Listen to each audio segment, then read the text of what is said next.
ashe na gode ga ɗaya kwallon kwal tilo tallin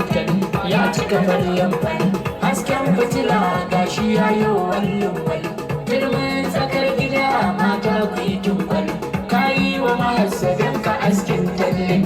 mai akwala mai akwala mai akwala baba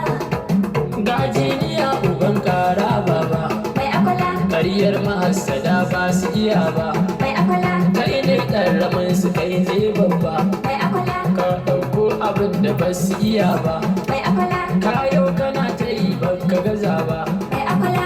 baba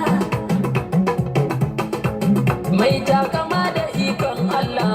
mai akwala mai son gaskiya ta manzan Allah mai akwala ka sha tabara ka sha la haula mai akwala sama dai mu je zuwa bawan Allah mai akwala mai akwala mu je sarkin aiki mai akwala tafiya kake ta yi ba ka birki Mai akwala. ƙaryar yaro ya ce da kai zai